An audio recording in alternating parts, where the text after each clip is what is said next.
But if you're somebody that has had a lot of lessons in her life about like, love is unstable, love requires sacrifice, love is something where the other person needs more than you, where you have to shapeshift, where you have to people please, then actually necessarily you're going to require that the person in front of you really pulls forward a certain amount of cortisol running through your brain, the stress hormone. And without that stress hormone, your body doesn't code what's standing in front of you as love. You're listening to Heartbreak Alchemy with Alaska Wolf. So before my ex and I were ever really even a couple, when we were still in that period of time in our friendship where we were hanging out a lot and we were flirting, and there was that big question mark in the air around like, what is this? I remember that at that time, of course, I was a DJ. And I had been invited to play at a festival that was happening outside of Berlin. And when I got invited to play this festival, I, of course, was offered guest list for a few of my friends. And I, of course, immediately invited my ex and two of our kind of mutual friends. And we all got really excited. It was going to be really fun. I mean, I was DJing, so it's like always a really good time when you're kind of in that role, especially at a festival. And so I invited all these people and we went down on the bus, and it was just like really magical and fun and felt like such an adventure, right? And the thing was, this festival was an overnight festival. So it meant that we obviously had to get all of the things to stay overnight. Now, being city kids, as I was at the time, living in Berlin, we didn't own anything. Like, we didn't own tents or sleeping bags or sleeping mats or like anything that would be useful when you were out camping. And so we had to kind of scramble and get it from our community around us. And so we all kind of went off and we sourced different things. So my ex sourced a tent, I sourced a sleeping mat and a sleeping bag. We got another blanket from somewhere. We got kind of like all of the things scrounged together from people that we knew and people that we asked, just like online. And we went and made our way to the festival. And so we got to this festival and we set up our camp. And we went off into the moonlight. It was a really amazing festival where it's like on this lake. So you could go swimming and you could go just like to all the different things that were on, all the different DJ sets, all the different stages. It was super fun. And so the night went on and I played my set, and it was an incredible set. It just was so magical. It was under the stars. There were so many people there. Like, it was so much fun. And then my ex and I think we took some acid that night. We definitely took something that meant we were kind of like a little overexcitable, how you want to say it. And yeah, we were just running around the festival the whole night, and we had so much fun. It was honestly like such a magical evening. And then we got back to our tent. And I don't know what the hell time it was. It literally could have been like 1 a.m. It could have been 5 a.m. I have no idea. But we got back to our tent and we had set things up a little bit, but we hadn't completely like set up everything. So we were just getting everything in order, putting out the mats, putting out the sleeping bags, figuring everything else out. And I needed to go to the bathroom to wash my face and get ready for bed. And so I left the tent. And I went to wash my face, and I remember coming back in the dark. And when I arrived back into the tent, my ex-partner was already laying down. He was in one of the sleeping bags, and he was sleeping on the sleeping mat. The one sleeping mat. The one that I had gotten from my friend. And I guess really was for me. Now, I at the time didn't say anything. Like, I didn't say anything. I just lay down in the tent on the cold, hard ground, and I tried to go to sleep. And why am I telling you this? I'm telling you this because in that moment, that was a very tiny example of the kind of selfishness that I really perceived from my partner the whole way through our relationship.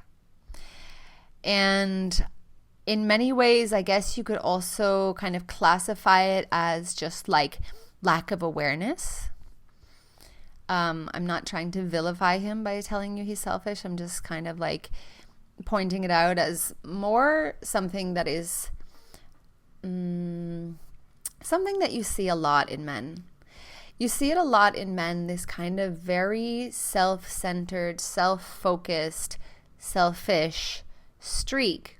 Not because they're bad people or they just don't care about you, but just because that's part of the conditioning that exists in this world, where men are taught to focus on themselves, to really make sure that they are good first, whereas everybody teaches women that in order for you to be good, you have to take care of everybody else's needs first.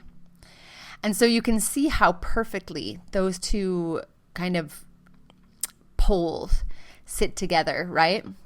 Because you have the man who is taught from the moment he's born to really focus on himself and to really give himself everything he needs and then kind of look around and see if there's anything left to give others. Whereas women are taught to do the exact opposite. They're really taught to look around and try and figure out what everybody else around them needs and make sure they have it so that they can then be safe, they can be protected, they can be loved, they can be taken care of.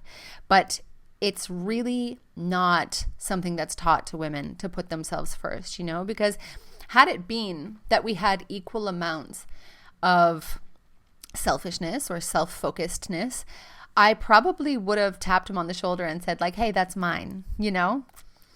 But in that moment, I didn't. And it seems like such an innocuous story, right? Like all of the stories, I'm sure if you're somebody that goes to therapy or does coaching or does any kind of like reflection on your life, like a lot of the moments that you look back on and that feel really pivotal are actually tiny. Like they're the tiniest moments. They're like these little microcosms where you recognize like, oh, there was a bigger pattern at play here. There was a bigger pattern around his behavior, a bigger pattern around my behavior. And it's just, it can be a little bit like invisible at the time because you just think like, oh, it's no big deal. Like maybe he didn't see there wasn't two. Maybe he just didn't notice. Like maybe he was really tired. Like there's a million ways that you could explain that away. But I guess with 2020 hindsight, I really see how that tiny little moment was really foreshadowing how our relationship would go, where I did feel like I experienced a lot of selfishness in my partner. And that coupled with my willingness to people please and my willingness to overgive and my willingness to like morph myself into this girl with like very few needs, very few requirements, a willingness to always kind of like morph herself. Like this is what our relationship turned into. And like looking back, that was one of the first little moments where I really abandoned myself. I abandoned myself in favor of his comfort. I chose his comfort over my own. And in a million tiny and huge ways for the next 3 years, I would follow that exact pattern. And you know, this story really came to mind today because of a conversation that I had really recently with an old friend of mine. A girl that at the time that I was in my relationship with my ex, she was also in a relationship with her ex. And my ex and her ex happened to be business partners. And we both had very tumultuous relationships with our partners. I think mine was more obviously tumultuous, and I think hers was outwardly strong looking. Like they felt like a really compatible, really solid couple. And I feel like maybe it's only in the undoing that she kind of has recognized a lot of her patterns that were quite similar to a lot of my patterns with my ex-partner. And she had sent me a message after she had seen one of my posts, and she was just kind of touching base. And the conversation that we had kind of looped around a little bit, kind of reflecting on the past and the people we had chosen to be with and the relationships we had chosen to be in. And conversations like that, when you're looking back at the past and you're looking at the people you've chosen, and you can really feel like there's a big lack of alignment in kind of what you said you wanted or what you presented that you had versus what the reality was of that relationship, you know? And as much as it can be really seductive to want to think about like all of the ways in which your ex-partner was not a good partner to you, for you, there's always also this question that comes forward for me that is like, what was going on for me at that time in my life that I was choosing somebody that was selfish, that was not aligned with my values, that wanted completely different things from me, that like just couldn't meet my needs, couldn't meet me where I wanted to be met.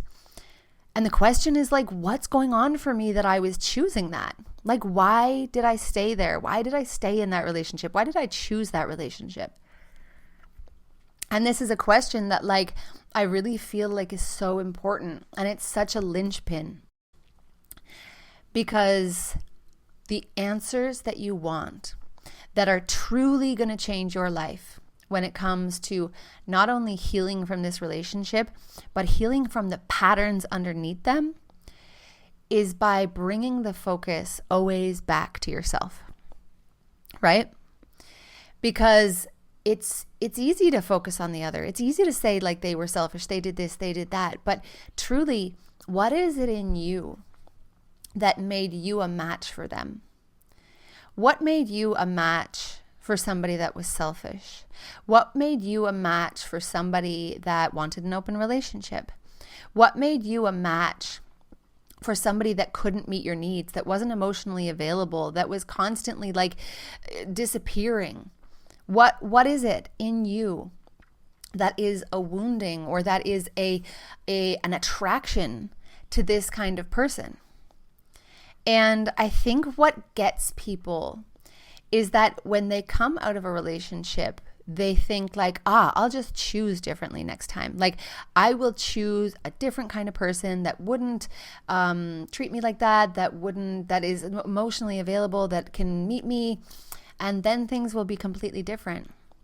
But what that doesn't take into account is that inside of us, because of the way we were brought up inside of our families, inside of our societies, inside of our wider communities, inside of the parents that we grew up with, inside of the schools we went to, like inside of the media that taught us, we have a very specific understanding, not just in our mind, but also in our body, of what love feels like, of what love is.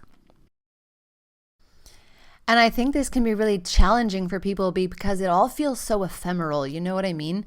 In the same way as attraction, it's like this unknown thing where it's like, I'm just attracted to them. I don't know why. Like, it's not this specific look, but it's the way they make me feel. And this just doesn't really fall into line with the way that the world is structured, right? Because the world wants us to understand and think and box things like, yes, attractive, not attractive, hot, not hot. But actually, attraction is so much deeper than that. And it really goes all the way down into your body.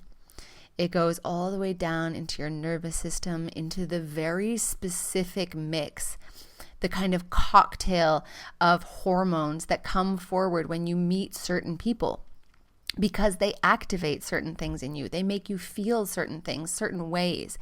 Their behaviors, their ways of moving through the world are like a match for the way that you need to feel in order to feel like this scenario that you have with this other person is what equates to love. Because it's all about chemistry. And when people say the word chemistry, I think they think like, chemistry, this thing that can't be named. But actually, if you really think about the word chemistry, it's like your body chemistry, your brain chemistry, like what hormones are firing, what's happening inside of your body on a chemical level. Because this person in front of you that you are attracted to, that will become your partner, that will become your ex-partner, they are eliciting certain hormones from you. They are firing, they're making, like inside of your body, they're making different hormones fire. Like oxytocin when you feel deeply in love, that dopamine from the excitement.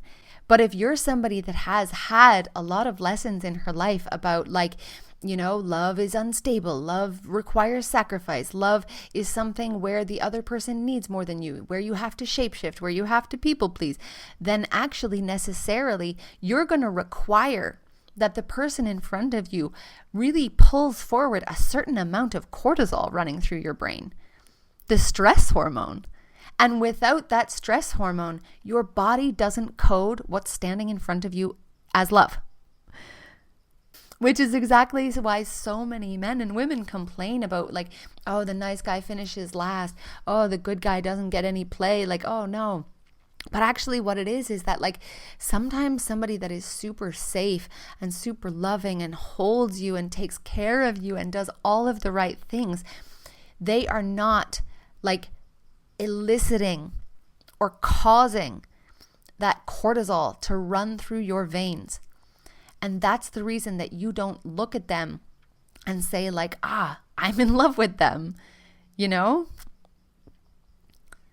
Which feels wild. And I think it can also feel scary to people because they're like, well, fuck, like if this is just my brain chemistry, if this is what I am attracted to, if I'm always going to have to choose the bad boys in order to feel like I'm loving or lovable, then like, what am I going to do? Because I don't want to continue being in this cycle.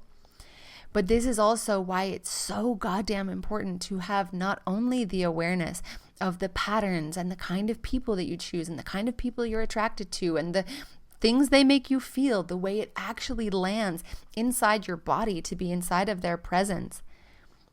Because this is the beginning of actually getting down into your nervous system.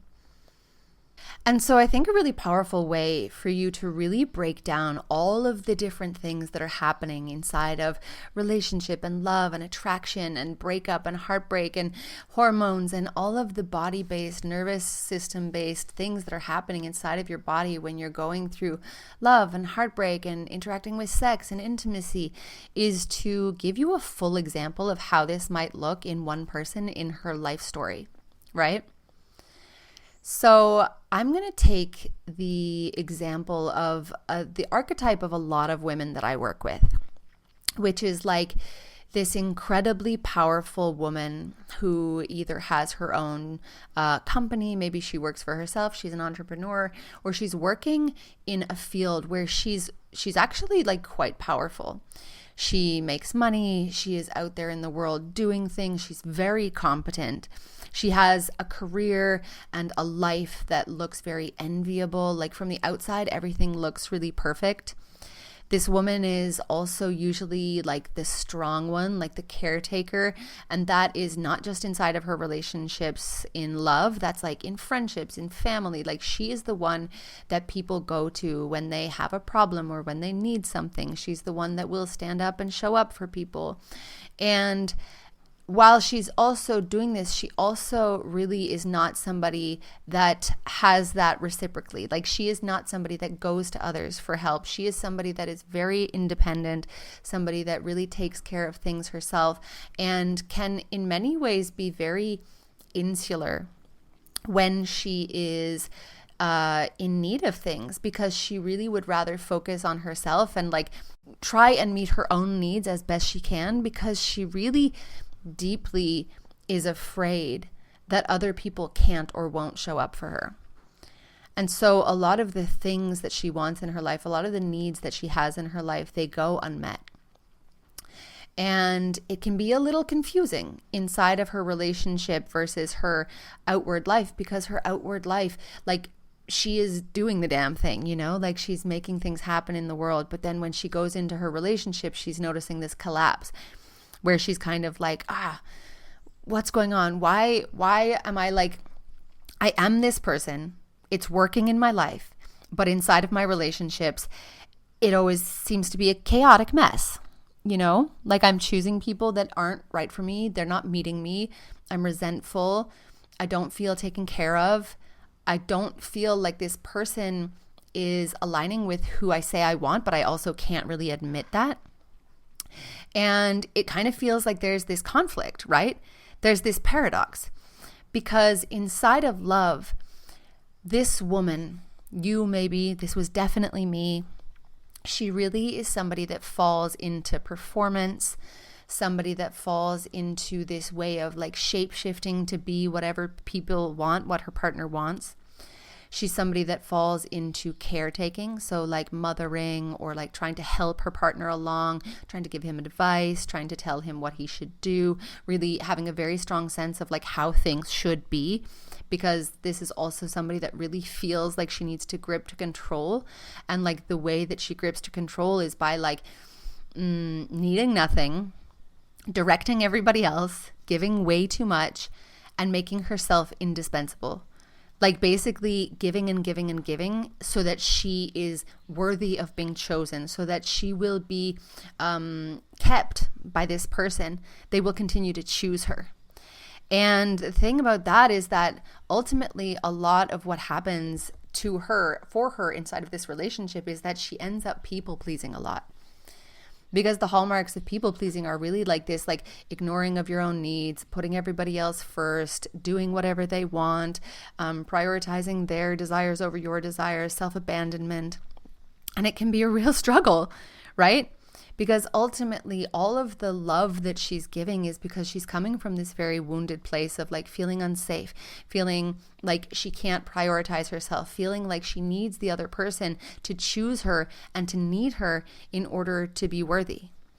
And so on a body level, what's happening is that her nervous system, your body really equates like getting safety with giving so much, like with giving everything. And so if the equilibrium ever falls where the other person is taking care of her, like immediately inside of her body, she's going to feel like, oh my God, this is fucking unsafe. Like it's so unsafe. So even if their partner could miraculously, the partner that they would choose, which obviously is going to be somebody that underfunctions, but like even if their partner could miraculously turn around and give them everything they would ever need, everything she would ever need, she actually couldn't receive it. It wouldn't be possible, because on a body level, on a nervous system level, that would feel so goddamn unsafe. Okay? So let's drop into who this partner is that she's chosen. So somebody that is going to overgive, somebody that is constantly overfunctioning, somebody that is going to mother and caretake and provide, and maybe she makes a lot of money, like maybe she's really established, like maybe she is somebody that's a real go-getter.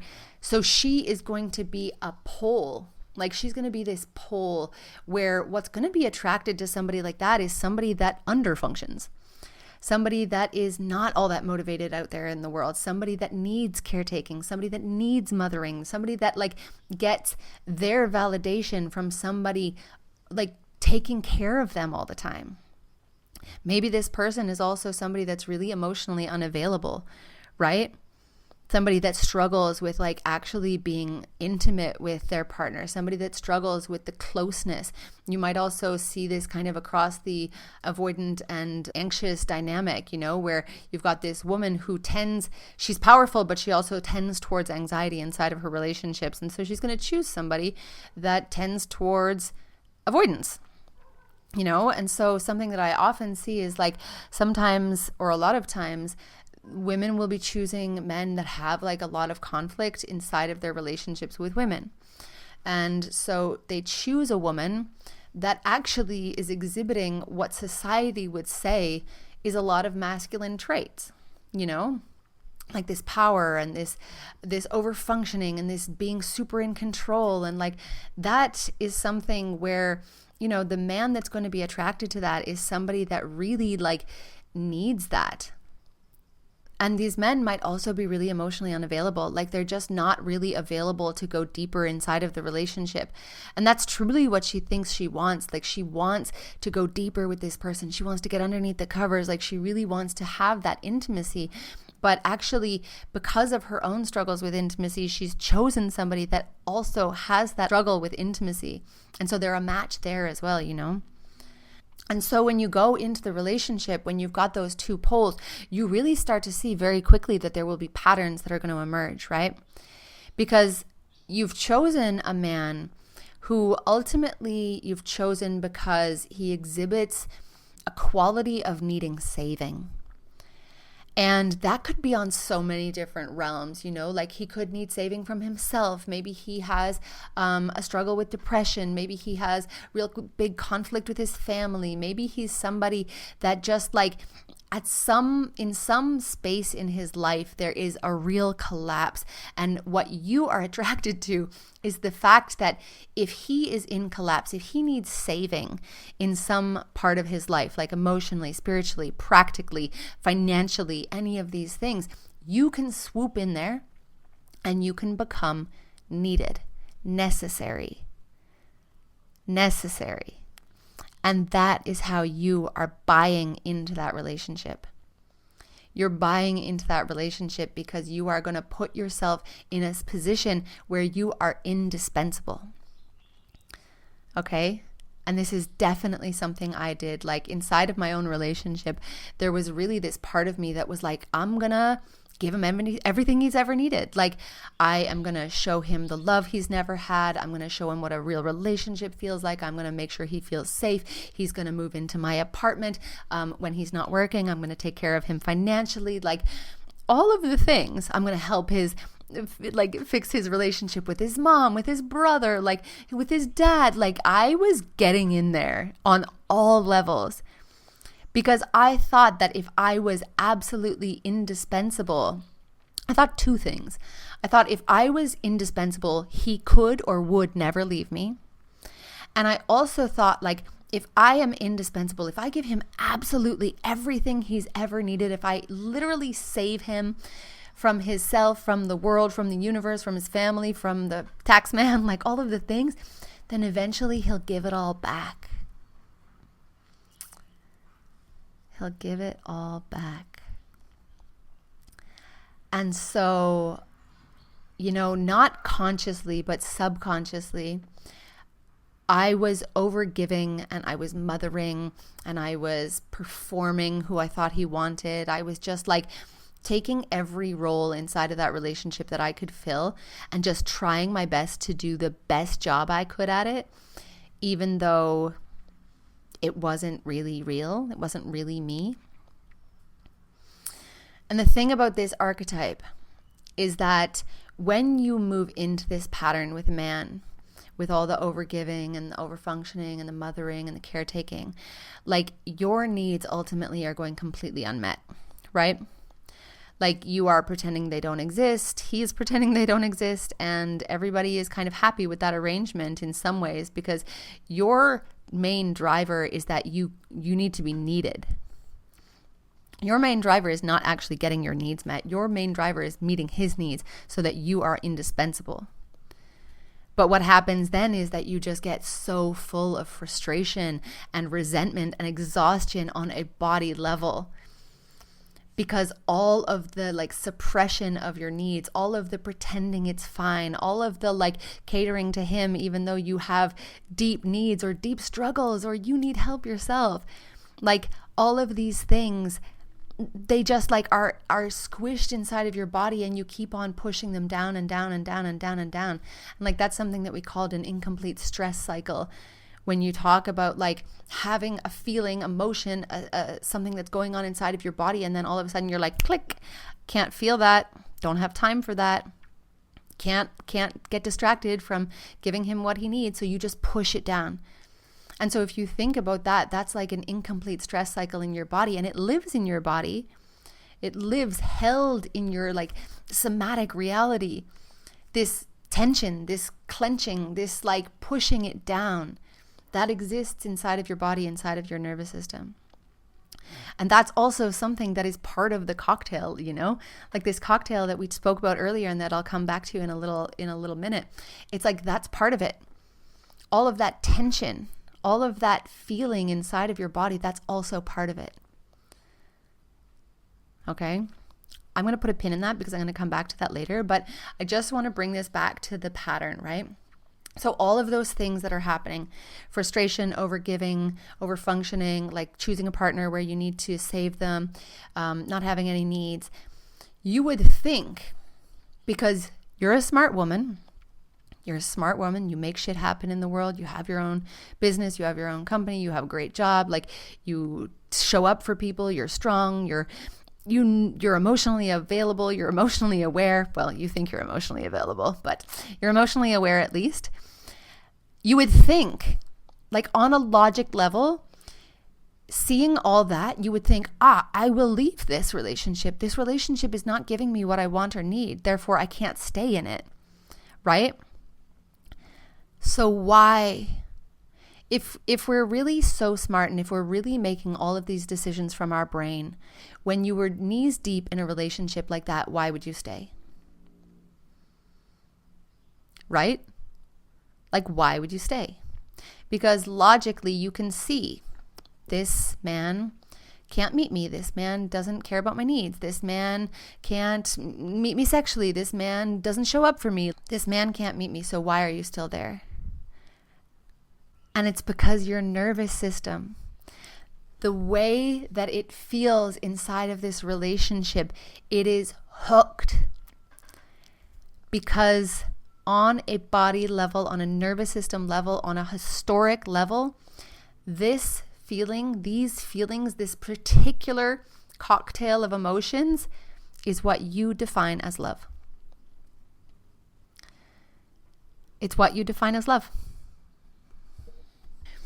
And so when you actually believe that what love means is to be needed, then it really means that you're going to be hooked on this pattern and hooked on this very specific type of person, instead of actually going after the kind of person that with your conscious mind you would like to date, right?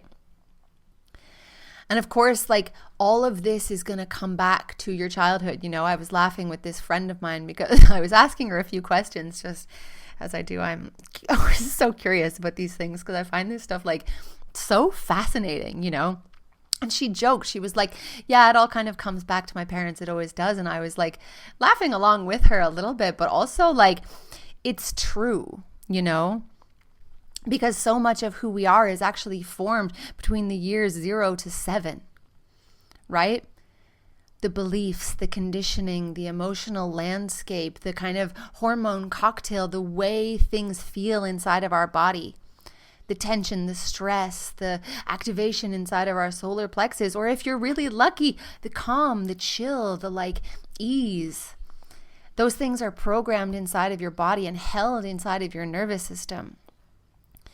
And like so often, the people that I work with, the women that I work with, they've really like had a lot of experiences in their childhood that actually have set them up to really have this dynamic play out in their love life. People always say that like your love life is going to be a reflection of one of the relationships that you hold with your parent, typically the one you had more challenge with.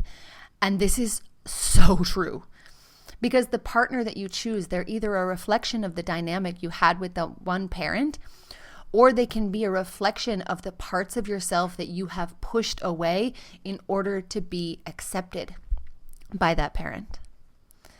And this is why our love relationships are so fraught, why they're so challenging, but also why they are the biggest goddamn dojo. Like they're the biggest mirror and they're the biggest portal, because if you can actually, after a relationship, slow the fuck down to actually reflect on what has been going on that you need to see through this relationship, through this partnership, through this like nervous system activation, like that you need to see in order to be able to make different choices, then all of a sudden this relationship that you've gone through, this heartbreak that you're moving through, it becomes the thing, the catalyst, the portal for you to step into completely different relationships with yourself first, then with other people, and then with the universe, with life, with everything. Because ultimately, like I say this all the time, your relationship is a mirror for how you do everything. And you might not be able to see this in this moment, but I promise you it's true. So bringing it back to the childhood. So a lot of us grew up in families where, there was a lot of conditions on the love that we received from our parents. And this is not like they were sitting us down and saying like, oh, you only get love if you do this. No, like it's more implicit than that. It's more like, oh, you got amazing grades. All of a sudden your parents are super nice to you for a few days. They're bigging you up. They're giving you love. They're celebrating you in a way that actually doesn't come forward when you are getting bad grades or you're having challenge in school. And so we learn that like this love that we get is super conditional, that you get a certain type of affection or celebration or praise when you behave a very certain way. And so all of a sudden, knowingly and unknowingly, you start to act more of that way, even if it's contrary to what you actually feel or need or want in any moment. A lot of us grew up in families where, to whatever varying degree, there was like some emotional neglect that was happening, where maybe you needed to manage your parents' emotions. Maybe they were going through a divorce. Maybe your mom was sick. Maybe your dad worked all the time, and maybe there was just conflict in the household. And so like you learned on some level that you needed to push your own needs down and you needed to manage other people's in order to stay safe. And so there's so much that's happening inside of your nervous system that's like equating kind of love with labor, or love with effort, or love with needing to push down your own emotions, needing to caretake others. And all of these things, like they really come from the relationships that we had in those earliest years, those earliest dynamics, because they just really like embed in our body. And until we actually go in and rewire them, not only in our brain, not only in our subconscious, but also in our body and nervous system, they just continue to exist. They persist until we actually do something about them. But there's a really big cost to this, right? Before we've done the work, before we've recognized the patterns, before we've seen what's going on inside of our relationships with more like open eyes, there's this cost that we're constantly paying in our relationships. And maybe that's most prominent in your love relationships, where you end up with men that can't meet you emotionally, that don't really see you, that, can't meet you, that can't provide for you, that can't make you feel safe, that don't allow the relationship to bloom in the way that you want it to. Maybe they have completely different values or desires, or, they're just like, it's too different from you. They're activating in the way that makes you feel like it's love, but it's not actually a true partnership where you're both showing up. You really can often find yourself in this position of being like so goddamn burnt out, because ultimately the relationships that you choose require you to give so much. And I mean that in love, I mean that in friendships, I mean that in family. Like if you're the one that feels like people are calling you when they're having a crisis always, but like if you were to call them back, first of all, you would never do that because you don't feel comfortable asking for their help. But also like even if you did, they probably wouldn't really give it the same gusto, the same support that you give them, So you've got this like constant lack of reciprocity inside of your relationships that is so draining. And you've got this constant frustration, like this constant feeling of like, I don't fucking get it. Like I show up for people. I do the most. I'm always there for them. Like I want the relationship. I want to help them. How come I don't get any of this back? And why can't I figure this out? Like I'm a smart bitch. Like what is going on? I'm killing it in other places in my life, but I just can't make it work inside of my relationships. Like I don't get it, But on that deeper level, it's like this really painful, like consistent feeling of being unseen, not chosen, not worthy, not loved. And that is like constantly breaking you down and causing ache inside of you. And it also feels like a hallmark of the relationships that you have. Like this like seed of like, will I be chosen, or do I have to work harder for it to be actually more stable? And like, do I have to give more? How much more can I give? How much more can I pretend I don't need? How much more can I give up? Like, it's like both things, you know? And I think this gets really confusing for women. I know it was confusing for me, and I know it's confusing for a lot of my clients when they first come to me, because they're like, you know, with my brain, with my very smart brain, what I want is this like amazing power match, this man that's like my equal, like somebody that can provide for me emotionally, that can meet me, that can see me, that understands who I am, that supports my dreams, that's like, you know, that I can trust, that I can feel soft with, that I can be cared for by, so that she can also give and like actually be in a relationship that's like reciprocal and like deeply nourishing and gives her what she desires and needs, so that she can also give back and not feel like it's coming from this place of like pouring into a bucket with a hole into it. But what's confusing, and where the kind of like reality versus perception thing comes up, is like, but she doesn't choose that, you know? She, you, me. We don't choose that. We didn't choose that. We chose men that couldn't show up, that couldn't meet you, that kept kind of you being in this cycle of like overfunction or underfunction or unmet needs, too many met needs. You know what I mean? And it feels like there's always this struggle where you're like fixing things or proving something, or like there's a forest fire that's happening inside of your relationship that always needs tending to. And this is what actually keeps you from facing like the gap, the chasm, the like, what's that giant, I can't even remember the name of this, like, what's that landmark where it's just like this giant chasm? You guys are probably yelling it at me, but you know what I mean. That giant over in the States with the 4 heads. Oh my God. Geography is not the one, guys. But there's like this chasm. I literally need to look it up. Hold on a second. Okay, I looked it up. I was confusing Mount Rushmore and the Grand Canyon. I am contemplating leaving in my conversation with AI because it was chaotic as fuck. But don't worry about it. Anyway, a giant chasm, a Grand Canyon inside of their relationship, right? Because there's this split between what you want with your mind and what you actually choose, what you tolerate, what you stay in. And like sometimes the realization of that takes so long to actually land.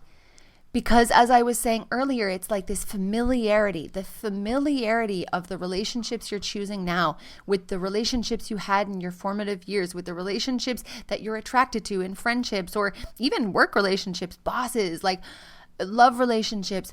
That chemical cocktail inside of your body is so powerful. That nervous system reaction and like alignment with this as what love feels like is so powerful that sometimes it takes many breakups to finally start even looking and seeing and recognizing that there is a pattern emerging inside of the kind of people you choose, the kind of relationships you have, the way that they feel inside of your body, and like how it's actually like a repetitive thing that's happening inside of your life, right? Because on one hand, because the brain is so revered in this society, we believe that our brain, our conscious awareness is making our choices, that we are going on dates with our list of things that we want from the men that we're going to get into relationships with. You know, you've got your like, I want him to be emotionally available and stable and have a good job and be tall and be caring and loyal and all of these things. Like you are going in with this like checklist that exists either physically or in your mind.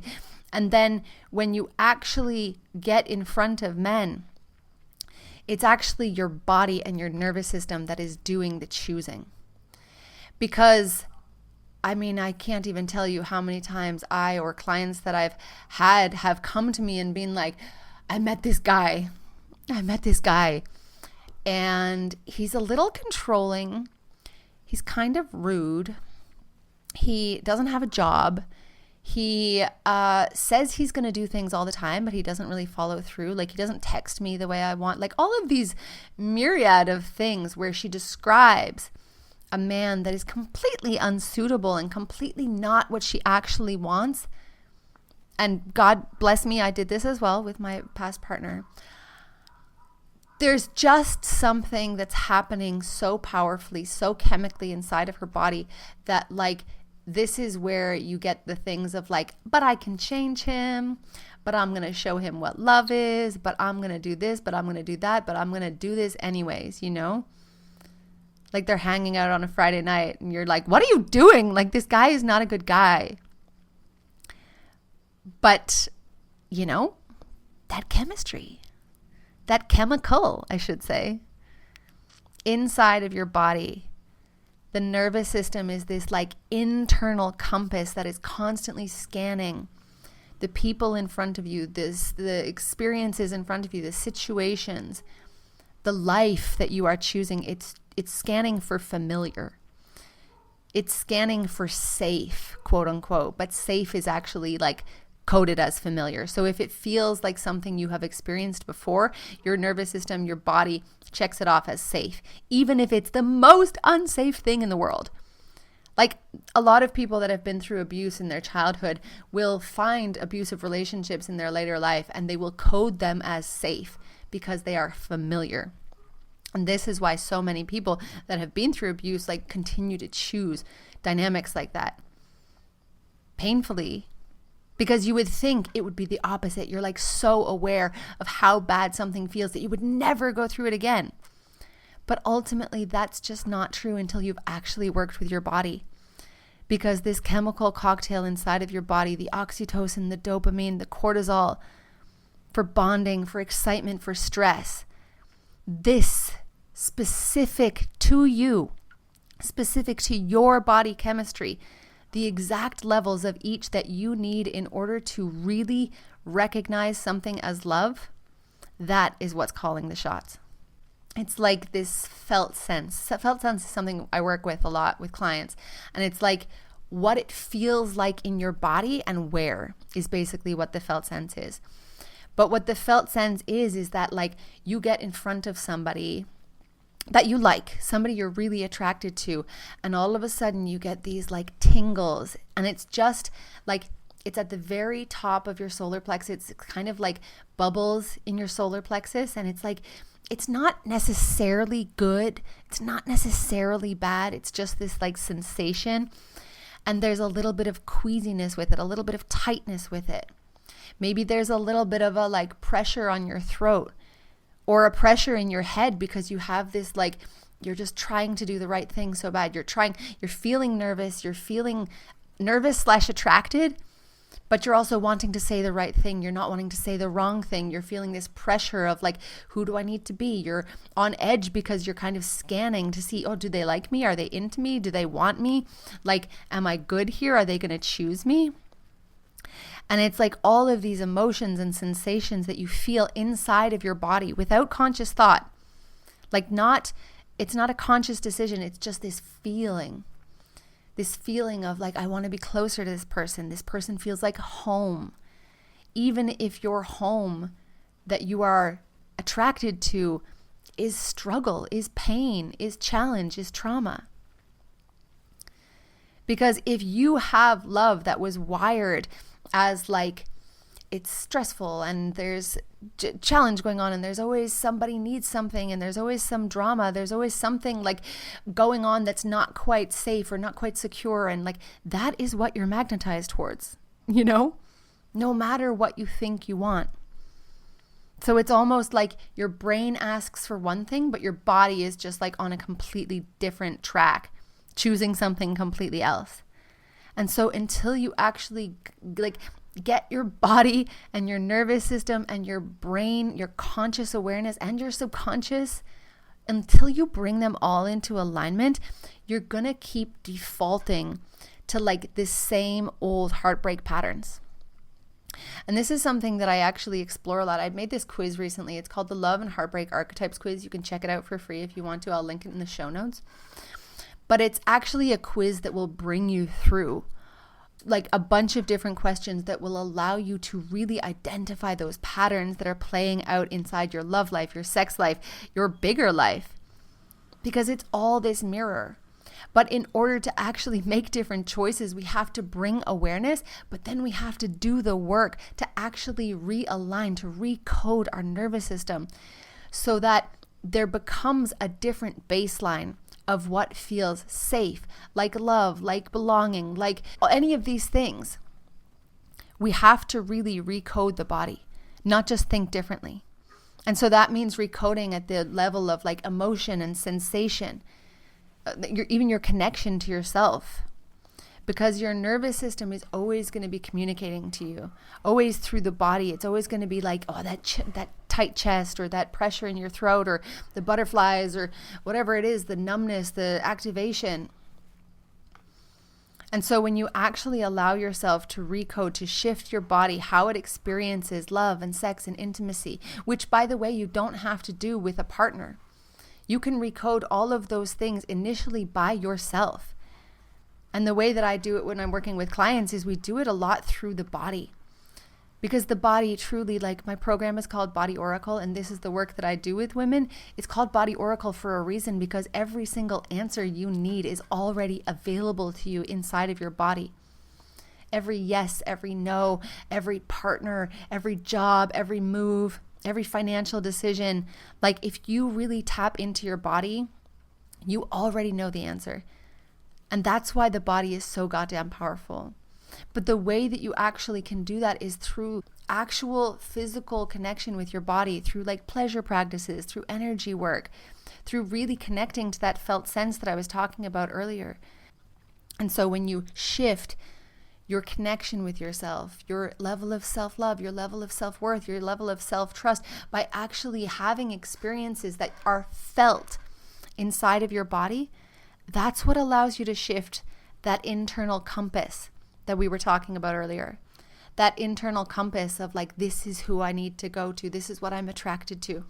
Because all of a sudden, when you've done enough embodiment work to really realign your own sense of self-love, your sense of calm, your sense of peace inside of your body, your sense of like trust in yourself, your sense of worthiness, then all of a sudden, when you meet people that spike your cortisol, that make you feel stressed out, that all of a sudden will no longer align with what you have created inside of your body, inside of a chemical compound, inside of like this chemical cocktail that you define as love.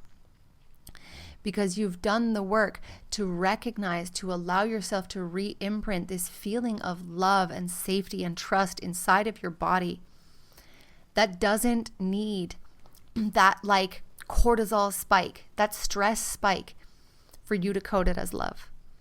And that's why working with your body is so goddamn powerful, why the nervous system is like the key, the linchpin, the catalyst to a completely different life and completely different relationships.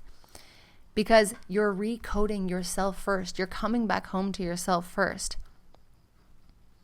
You're really allowing yourself to have this new lived experience inside of your body, inside of your nervous system. And this is why the work we do inside Body Oracle is so goddamn powerful, because you're coming at it from so many different levels. You know, inside of this world, we think like, therapy, that'll be the fix. But therapy is only working from the mind. It's working from conscious awareness. It's working from memory and history. It's working from story. It's working from very much like this very logical, conscious place. But that is not where we live our life and create our lives from. We create our lives from our bodies, our nervous systems, our feelings, our emotions, our sensations, from the way that we interact with others in the world, from our expression, from how free we feel to be ourselves in the world. We create it from the lineage that we've come from. We create it from like all of these ephemeral places of like our beliefs and our thoughts and our identities that are hard to get a grip on when you're only working through the conscious mind. You actually need to come back to the body as your anchor, your nervous system, your subconscious mind, so that you can actually start to shift things in this very powerful way. Because I know that you're not here to choose a life that's just a little bit better than what you have right now. I know what you want is to have this incredible transformation where you no longer are beholden to the version of yourself that you have been all of these years, that people pleases and shapeshifts and becomes and holds too much and is always the strong one and tolerates relationships that are not what she actually envisages for herself. I know that you are ready to become the woman that fucking loves herself, that trusts herself, that shows up for herself, that doesn't self-abandon in moments where she has to choose between one person and herself. You are ready to create this incredible, beautiful life of true alignment, where you live in the right place, where you do the work that actually fills your soul, where you have relationships and friendships around you that literally feel so goddamn nourishing.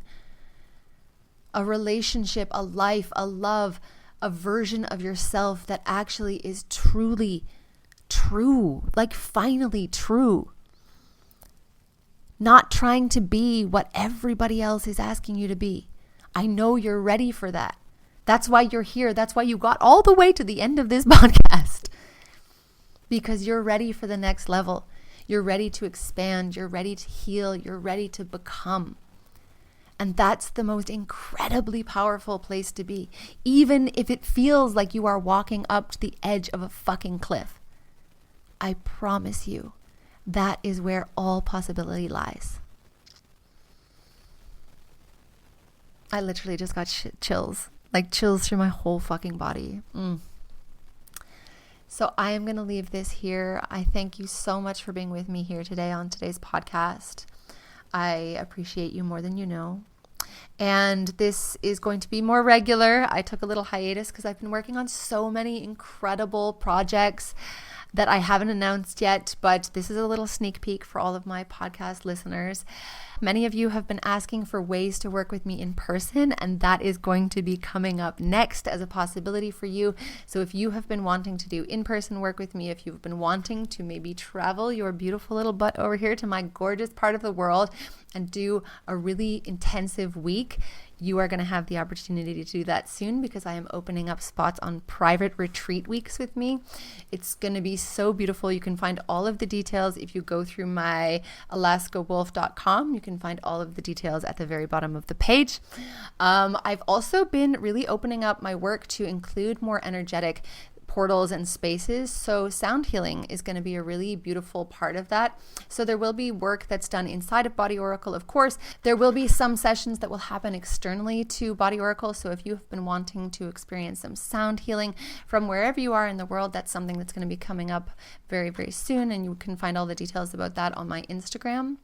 And of course, if you are somebody that has been wanting to join Body Oracle and you have been waiting, if you've been on the sidelines, if you've been on my alaskawolf.com and you've been like, this is for me, but I am just needing something, that little push over the edge, I really invite you to come and talk to me on Instagram. You can always DM me there. My DMs are always open, and I love talking to you guys because I just find love and sex and intimacy and heartbreak and this tender moment that you're in right now, it's also just this magical fucking portal of possibility to a life that you never even imagined was possible for you. And it's so epic. And I know what it feels like to be in that moment where it feels so scary. Like, how can you step away from something you've always known to step into something you don't even know exists?